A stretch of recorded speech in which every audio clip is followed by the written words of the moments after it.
Olá pessoal, sejam muito bem-vindos a mais um conteúdo do nosso canal, trazendo importante notícia sobre o CPTS-11 agora nessa semana, considerado aí um dos melhores fundos de papel. Ele vem apresentando aí alguns bons resultados, né? Nós vamos conversar um pouquinho sobre o CPTS-11. Mas antes de passar para o conteúdo do canal, peço para você que ainda não é seguidor, possa seguir o nosso canal, comentando, curtindo, como também fazendo sugestões de conteúdo. Então, a principal notícia dessa semana foi justamente essa, né? Que o CPTS-11 ele voltou novamente a liderar as negociações, né? Enquanto o IFIX ele caiu. Por quê? Porque o CPTS-11 ele tem uma carteira muito diversificada, tem uma carteira muito boa, né? E esse cenário que se apresenta agora, ele é muito bom e já já eu vou mostrar para vocês por que esse cenário ele é muito bom. É justamente por causa disso aqui, certo? Que está lá no relatório do CPTS-11, você pode muito bem entrar e ter acesso a essa informação. O que é isso? O que aconteceu?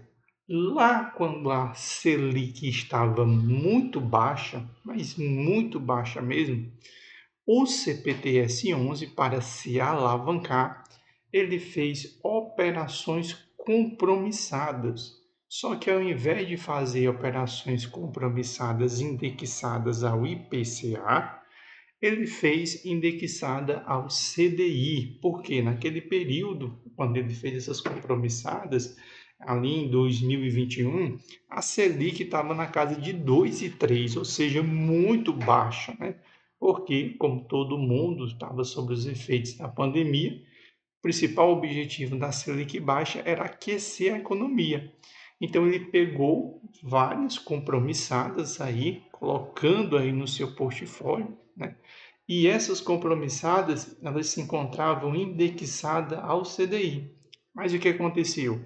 Esse CDI, ele disparou. E quando ele disparou, né, batendo ali 13,75, o CPTS sofreu muito. Por quê? Porque a carteira dele é indexada ao IPCA. Ou seja, houve um descasamento entre as compromissadas que ele tem que pagar com a carteira dele, que é majoritariamente indexada ao IPCA. Quando começou a acontecer dessa CDI começar a subir, começou a subir muito e a inflação começou a baixar muito.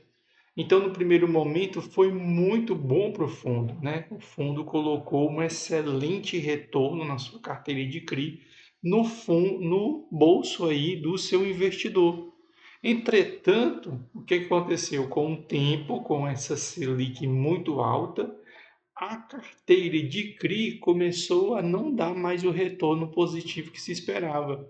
Então, essa carteira ficou de julho de 2022, julho de 2022, até o período de janeiro de 2024, onde o custo da compromissada negativava a carteira de CRI. Então o fundo sofreu muito, apanhou muito, né? Então, ela, mesmo entregando ali um dividendo muito alto, com muito sacrifício, havia essa sangria, que é o custo da compromissada, né? Que no primeiro momento foi muito bom para o fundo se alavancar e colocar mais dinheiro no bolso do seu cotista, só que chegou o momento de pagar, né? Chegou o momento aí de tirar esse dinheiro do fundo. Então o fundo sofreu muito. E agora, no mês de fevereiro, no mês de março e no mês de abril, que nós estamos esperando o resultado, qual é o cenário que nós temos? Nós temos um cenário onde a Selic vem caindo, embora ela tenha parado de cair, né? Não existe uma expectativa que essa desaceleração seja bem grande e a gente termine final do ano aí na casa de 9,25 ou 9,5. A inflação está parecendo que vai subir, né? Provavelmente nós vamos ter um cenário aí de subida da inflação, porque uma característica deste governo é principalmente gastar, e nós já estamos observando as movimentações nas estatais, onde o governo ele quer influenciar cada vez mais dentro da estatal. A maior prova foi ontem, no caso da Petrobras. O seu presidente foi substituído por alguém mais alinhado ao PT, né, os partidos dos trabalhadores, tanto que as ações hoje da Petrobras estão caindo na casa de 7%, né, ou seja, apanhando muito, né? Porque justamente existe essa expectativa de derrubar a Selic à força, né? Provavelmente o governo vai fazer esse movimento de derrubar a Selic na canetada para a inflação poder disparar. Se essa Selic caindo, o custo da compromissada fica menor ainda, a inflação sobe e a inflação subindo, o CPTS ele vai conseguir surfar muito bem esse cenário, porque a carteira dele é de IPCA e as compromissadas é de CDI, ou seja, ele vai colocar mais retorno no bolso do seu investidor devido à sua carteira de IPCA e a dívida vai diminuir porque o custo da compromissada está indexado ao CDI. Então, esse cenário para o CPTS, ele é bem interessante, né? Bem interessante mesmo. E se nós olharmos aqui, né, como nós podemos observar, a cotação dele está R$ 8,43, está bem longe da cotação mínima e vem se aproximando da sua cotação máxima, um bom fundo de base 10, né? O seu dividendo está na casa de 10,53%, vale lembrar que ele já foi bem maior ano passado, consegui montar uma boa posição no início de 2023, quando ele estava entregando 14%, né? Ainda não tinha feito nenhum desdobramento, a sua valorização de 6,45 e no mês ele vem caindo 1,64. Por quê? Porque havia uma expectativa do mercado que a Selic ela fosse cair mais rápido. Por isso que nós observamos esse gráfico, ele vinha subindo. Mas quando o Copom soltou a sua alta, sinalizando que essa desaceleração até a troca ali do presidente do Banco Central, ela não vai ser tão intensa, né? Então, imediatamente o mercado respondeu e as cotas do CPTS-11 acabaram caindo. Mas vale lembrar que, quando nós tivermos a troca de presidente e entrar no Copom um presidente mais alinhado com aí as estratégias do governo, a Selic ela vai cair mais rápido. E a Selic caindo mais rápido, o CPTS ele se valoriza por causa da sua carteira de IPCA. Um outro ponto que vale a pena chamar a atenção, né? Evidentemente que ele já vem se aproximando do dividendo do ano passado, que isso é muito bom.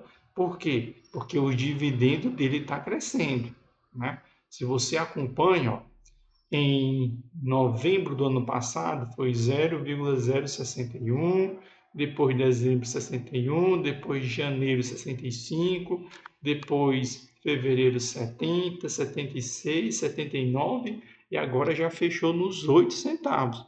Então muita gente não está conseguindo ver esse movimento. Por quê?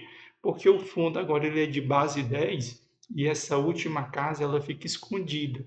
Quando ele era fundo de base 100, essa casa aparecia. Então, por exemplo, no mês você recebeu 61, depois 65 centavos, depois 70, depois 76, depois 79, depois 80. Então, muita gente não está percebendo que o dividendo ele vem subindo porque lá não consegue perceber a diferença entre 0,079 e 0,075. Por quê? Porque justamente o fundo fez esse desdobramento. Então, muita gente não está conseguindo perceber que o dividendo está aumentando, né? Por exemplo, aqui, ó. Aqui o dividendo ele aumentou 3 vezes, né? Mas quem tem esse fundo imobiliário na carteira não consegue perceber, porque essa casa, essa terceira casa, geralmente ela não aparece lá, né, no home broker, né? Então ela começa a não aparecer. Mas se fosse de base 100, aí você ia ver que no mês você recebeu 70, no outro mês recebeu 76 centavos e no outro mês recebeu 78. Então muitas vezes esse cenário aí do CPTS às vezes ele mascara um pouco o resultado, mas o dividendo vem subindo, né? Nós saímos da casa de 54 centavos para a casa de 80 centavos, ou seja, depois do desdobramento, saímos para a casa de 0,054 para 0,080. Então, muita gente não está percebendo isso. Outra coisa que eu sempre gosto de mostrar, um sinal de que o fundo ele é muito bom, é a quantidade de outros fundos imobiliários que investem nele, né? Então, por quê? Porque fundo imobiliário é formado principalmente por investidor CPF. Então, se você tem outros fundos imobiliários investindo no CPTS, é sinal de que ele é muito bom. Então, BCFF11 tem posição no CPTS, CAFOF, XPSF, SARI11, TRXF11, NIUL, KIZU, BBFO11, RBFF11, HGCR11, ou seja, nós temos vários fundos imobiliários que investem no CPTS11, sinalizando que ele é um fundo muito bom, certo? Então, espero com esse vídeo ter trazido, colocar algumas informações aí na mesa para você ver que o cenário para o CPTS ele parece ser muito promissor. Por isso que ele tem sido bastante negociado. Um abração para todos vocês, que Deus abençoe todos vocês e até o próximo conteúdo aqui do nosso canal.